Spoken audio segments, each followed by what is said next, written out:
Hey guys, good evening. It's Simon with Trade and Perform Coaching. It's 5 o'clock. I'm actually getting this done at a reasonable time this evening and going to do the ES Trade Review for the 14th of June, Fed Day. And so I wanted to talk about a couple things. First of all, what do you do when things don't go right, when you've laid out a great trade plan, but you've somehow screwed that up?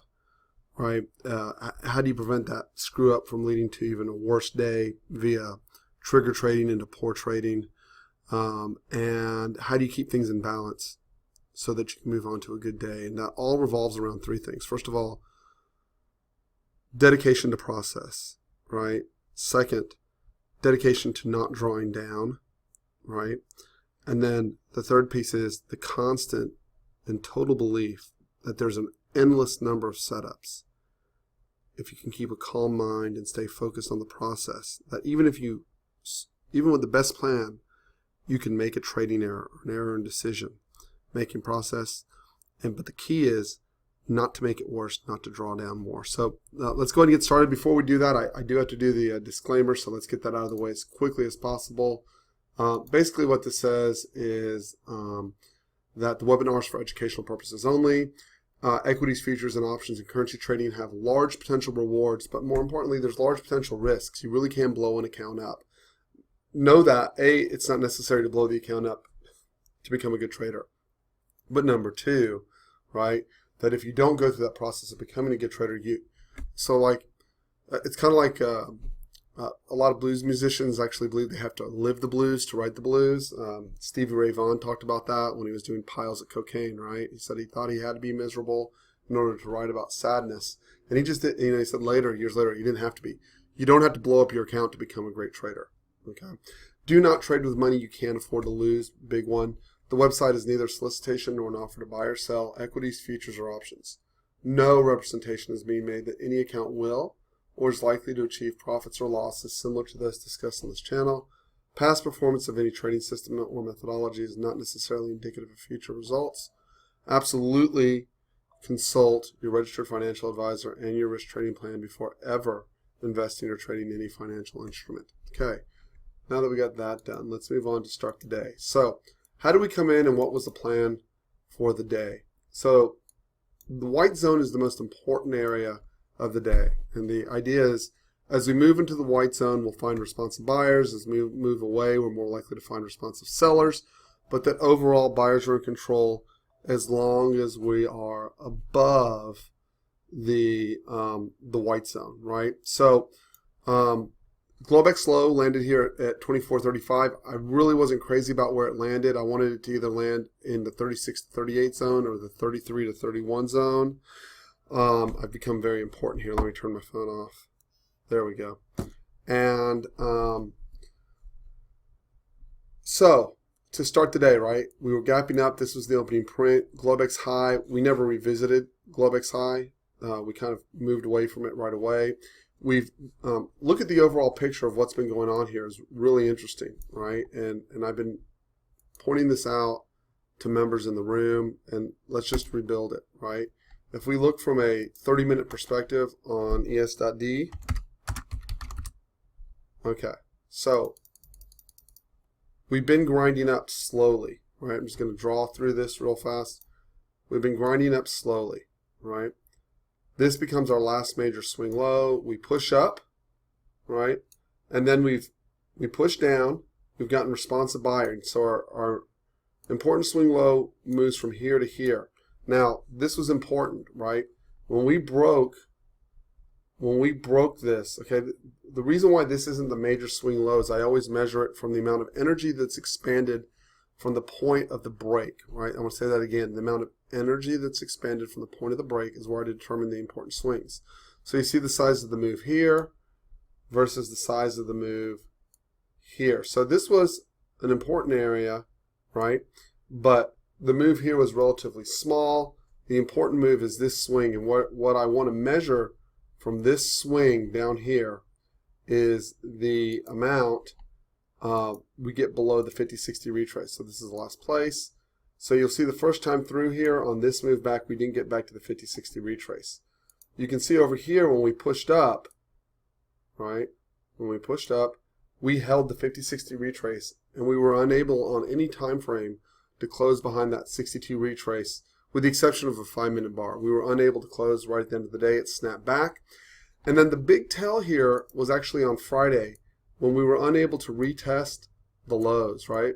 We held, and then we trapped back into balance. This 24.25 became balanced. You'll see that's right where we backside tested to into this afternoon, right? It's easy to see on a bigger time frame, right? And then basically what we did is we came up into resistance, right? Yesterday we closed above, trapped back in, backside tested into the Fed, pushed all the way down, and then pushed all the way back up. Remember this whole move, so this is a very big change from what was going on back here in May, right? These whole moves, this one day was a whole week worth of movement, right? So the mentality and the psychology has changed, and you got to remember that the markets are always the same. And what's the one thing that's the same about all markets? They all change. They don't maintain behavior. So your process, right? So moving back, so your process has to be flexible enough to allow larger rotations, right? It was that not too long ago that Fed days were very docile events, right? That futures rollover was a very docile event. Really has been for the past year, right? But things change, and clearly they become much more volatile, right? And you've had to work harder to control your P&L. You've had greater P&L opportunities, but you've also had greater risk because of the amount of rotation if you're not adjusting quickly, and you're still trapped because some days it's a 10 and 20 point rotation, and some days it's a 4 to 6 point rotation. That's still key, and we got a little bit of both of that today, right? Now, we just did the kind of the autopsy on ES and why buyers have been over on control and why I never got bearish. So let me show you something on NQ now. If we switch over to NQ, same time frame, right? This was the last point from which we got a major extension up, right? I want to show you that again. There's 2 points. So this is our major swing low, but that was way back at the beginning of May. The beginning of June, this is the point. So this is the beginning of May. We haven't, middle of May, we haven't broken that yet, right? But this was the point from which we got our last extension up, okay? Why is that important? If you draw the 50-60 from that same point, almost from where we were drawing the ES move, right? You'll notice that we blew clear through this 50-60 retrace, right? And that this structure here, down here, became support on a larger time frame. Again, this isn't rocket science, but you'll see we pushed right into that this morning. 57.82 to 57.89. It's the same area I drew last night on the trade review, although granted I posted that till this morning. I had some technical issues. But this is retraced. We have not gotten back to the 50 retrace. You can see we fell off fairly hard. And again, I'm a big fan of 50-60s. We pushed right back into the 50-60 today, a little bit past it for some shake and bake. I don't trade Fed, so I didn't take it long. I didn't take NQ long down there. I was short NQ up near the high today, and I'll discuss that in a moment. But here's the point. NQ has suffered some technical damage, and until we close and hold back up into this area, right, my guess, and then again, my best guess is we're going to go into balance. I don't think we're going to break down. I think we're going to go into balance on NQ. And these are the reasons why I don't think we're going to break down. First of all, there's been no major tech company that's missed earnings. No one's blown up in tech. The only sector that's blowing up is the retail sector. Now, I'm not a fundamental analyst, right? But I've been trading since 1994 professionally, right?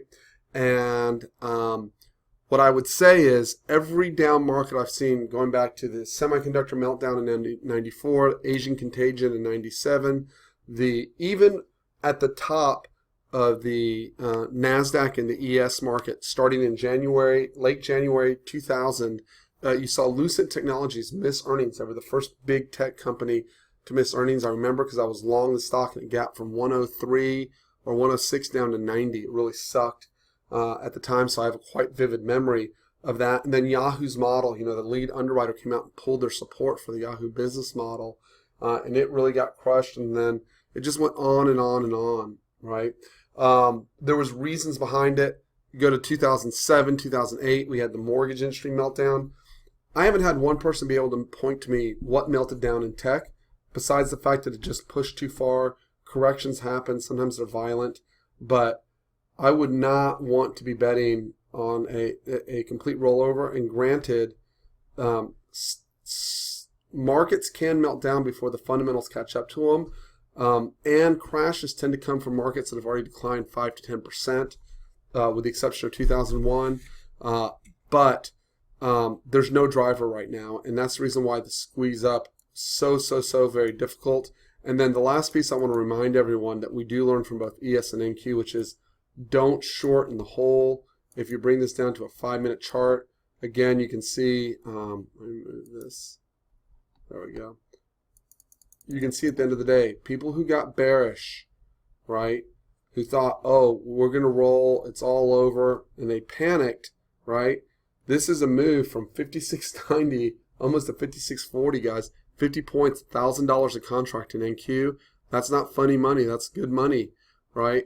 And you have to understand where the support resistance areas are and what the potential moves are here. And I mentioned in the room this morning that a lot of people who had been trading just a few weeks ago, and I want to show you this, okay, because this is something that falls in under the change scope. When you were trading in here, right, I want to go back a little bit, even a little bit further than this, and in here, right, people were able to trade with 5-point stops on NQ and make money all day long from key setups.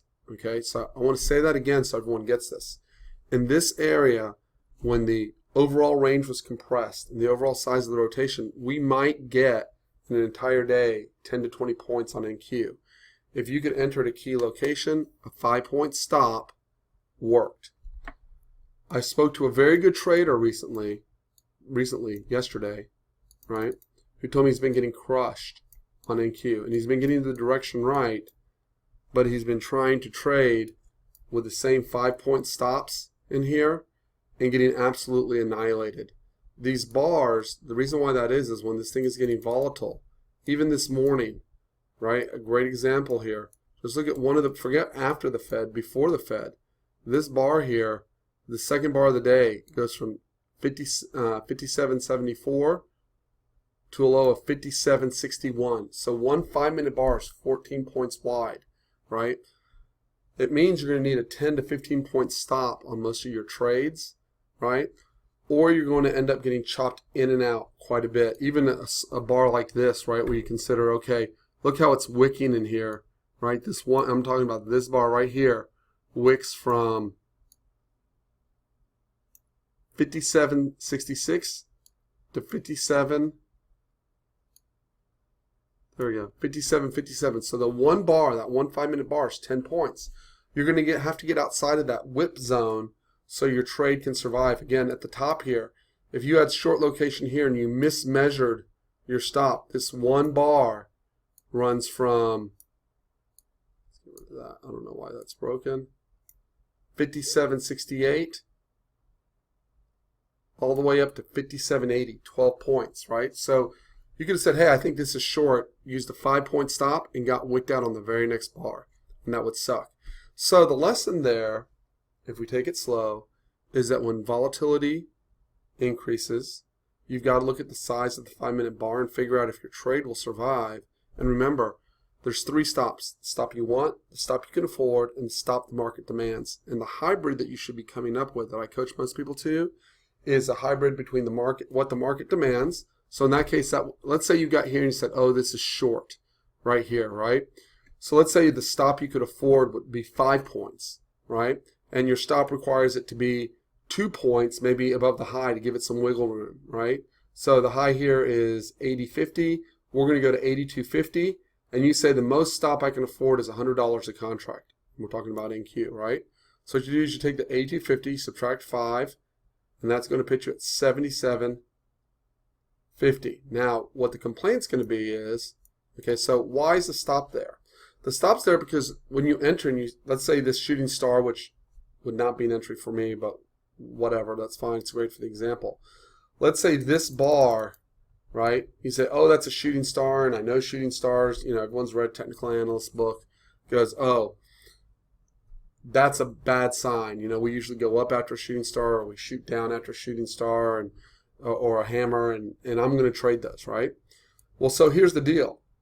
Here's what I hear the feedback. Well, if I use the 5-point stop, right? If I use the 5-point stop, it never wicked back enough to give me an entry in at 57.50, right? And so therefore, I didn't get filled. But here's the opposite side of that. Let's say you entered right at the close of this bar right here at 71. So therefore 76 was your stop. Guess what? That same 5-point stop, right? So by saying, well, I can't wait because I might not get filled, right? But the stop I'm going to use, that same 5-point stop in NQ, all it did, because I just talked to a gentleman yesterday, that same stop that worked perfectly 3 weeks ago, right, is coming in and tagging you right out. So you're either going to have to do one of two things. You're either going to decide you can afford a bigger stop, or you're going to have to tolerate using the proper stop, right, and then adjusting your entry back so that if it hits, that's fine, and if it doesn't, you're going to have to be okay with it. It's called big boy trading. You have to use the proper stop to manage the trade correctly, right? And if you can't afford the proper stop, this still would have been the proper stop here, right? But this turns out to be an 11-point stop. 11 points is $120 a contract, right? Is that correct? No, excuse me. 11-point stop is $220 a contract. Stand corrected. Okay, $220 a contract versus $100 a contract. But here, again, if you entered right after this shooting star, you ended up just getting tagged out of that trade versus surviving the trade. It's obviously up to you, but that's, again, one of the ways that adds extreme frustration to traders and causes these boom-bust cycles. So let's get back over to ES here real quick.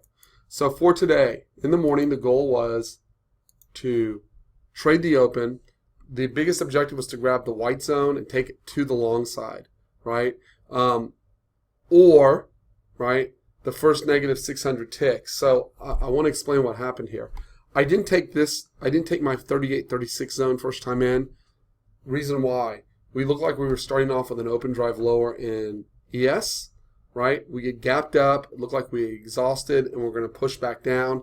So I passed on this trade because I was concerned about the potential open drive lower, particularly when you combine that with how NQ opened, which was we gapped, right, and we fell almost immediately away from Globex high, and it appeared like we were going to open drive lower there. This was, I think, the third day or the third gap up off the low, and we had stretched a long way. And the thesis here was that we probably exhausted the short squeeze into the open, and the goal was to get back into this 57.46, which we weren't able to attain until the Fed number, and then obviously I was obviously a little bit shy of what the expectation was because we went well beyond this 57.46. So going back to ES, I chose not to take the trade. Guys, give me just 1 second here. I'll be right back. Okay, so let's get to the important point. This zone was important. We hit it too early in the morning for me. It obviously gave the counter rotation back up, and the trade worked. As we pushed down, I made a trading error here. There's no other way to put it for my trade plan. And it's because I didn't sequence it correctly. I took my initial trade long at 24.34-ish right in here because of the negative 600 tick. We didn't quite hit negative 600, you'll notice there, so I made a mistake in my read. And I grabbed it early. I did not take a scale, and I ended up moving my stop up. And I think what drove us in here was that CL or crude oil was getting driven down really hard. And so here's the deal. Globex low landed in an odd place and caused this sidestep here. And instead of being patient and waiting for my area, when I took the stop, I was uncertain of what the market was trying to do. The liquidity in the dome got really thin. And long story short, I didn't take the trade where I should have taken it. I didn't get long 33.25. Other members in the room did. I did not. When it bounced back up, I realized I'd made an error, that this was my key location. I should have been long. I limited back in at, I tried to limit right back in here at 33.75, right in this area. And we backside tested 34 twice over a 10-minute period. I couldn't get filled. And of course, then it rotated up beautifully. And by this point, I realized I'd made a mistake. But there was a critical step here, and I don't want to go through the whole process. But messing up a trade like this that you have pre-planned, and where, you know, I work hard at getting the zones correct, and I'm really good at it, and my trade plan was to take that location. So I had effectively mismanaged the trade, ended up with a 1 point stop here and not taken my key location.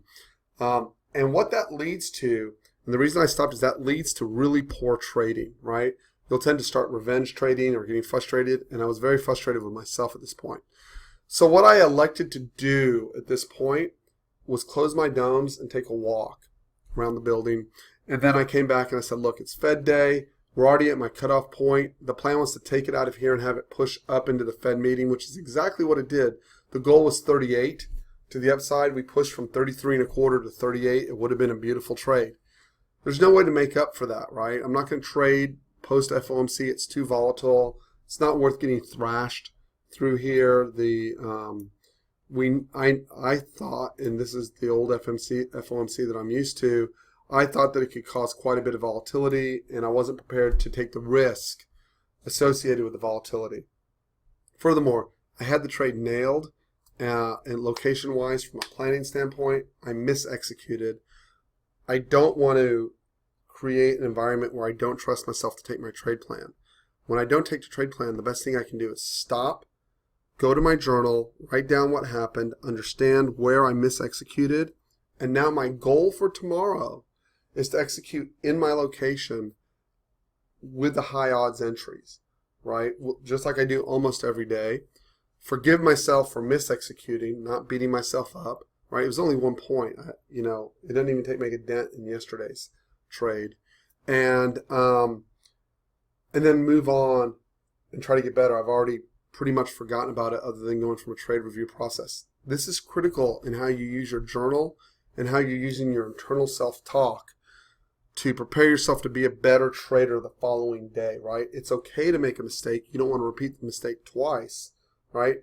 And you want to learn from that mistake. You don't want to pay tuition. I also know this is one of my triggers, screwing up a pre-planned trade. And to me, over-trading or making poor trading decisions as I'm moving forward, the easiest way for me to prevent that from happening is just stopping and coming back and trying to do it. And not just trying to do it, but doing it correctly tomorrow. One last piece. We gapped up on NQ right into, if you look at yesterday's trade review, I said key resistance and we open drove lower. And I pointed out here, okay, so this is a great place of how I managed risk versus the proper stop, okay? So we open drove lower when we came into a gap fill and we got responsive buyers, right? I use this 50-60 retrace. There's a 50-60 retrace. But when we were in here, the stop was still too large. The 50 retrace was at 56.70, and the proper stop needed to be 3 or 4 points behind this high to allow it to retest if it was going to retest. So when we got to 57.78, right in this area right here, again, I don't have it recorded. I didn't post it on Twitter. I just said it to members of the room. I said, hey, we normally don't trade NQ, or I don't at least point out where I'm trading NQ during the day. It's harder to trade. It's twitchy. You've really got to have a lot of tolerance for discomfort. It's harder to trade than ES is, in my opinion, right? So I pushed up here and I said, look, you've got a really good formula here. We pushed up to 78, and you can get this trade in with less than a 10-point stop, right? You can take 78, you can use 85 as a stop, and you've got a really prime location. Now, the idea was to get the target into this 57.46. I was actually trying to cover 4 points in front at 57.50.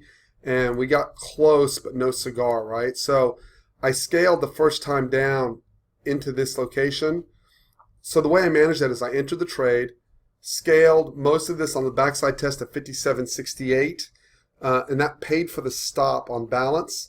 Then I covered the majority of it down here into this 57.60, 57.55, because realize from 78 down into this 55 is already 20 points, $400 a contract. It's a damn good trade, right? And then I left a trailer. So I made a mistake there, and that was this location here was the TPO point of control. I missed it. I made a mental error. I missed it, and I should have covered into this prior to this 55 instead of pushing for 50. But the overall theory was correct. Gap, exhaust, short squeeze.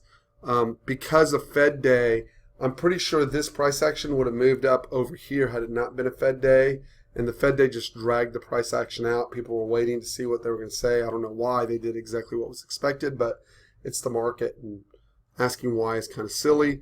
And then we finally rolled over, and as you can see, that trade. So what happened here was because I missed the TPO and it stretched back up, I didn't want to get stopped on the last quarter of the trade. I covered it flat when we moved back into the 76, 78 area. I covered it flat. But had I left my original stop in, which was up here at 85, I clearly had a very nice press into yesterday's afternoon swing low.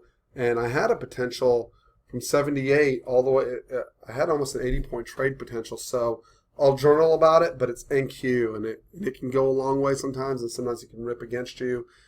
You just got to manage it the best you can psychologically, and I don't hold through. The only way for me to have captured that would have been to hold through the Fed, and I just wasn't going to do that, so there's nothing to cry about or be upset about. I did a great job with that trade. I didn't do such a good job with my second trade on ES, so I'm going to write it down, journal about it, move on to the next day. So, at any rate, I'm going to close it up now. If anyone would like a pass into the room, I have offer a 5-day pass charge. It's $95 a month. Should more than pay for itself. That's less than 2 ES points.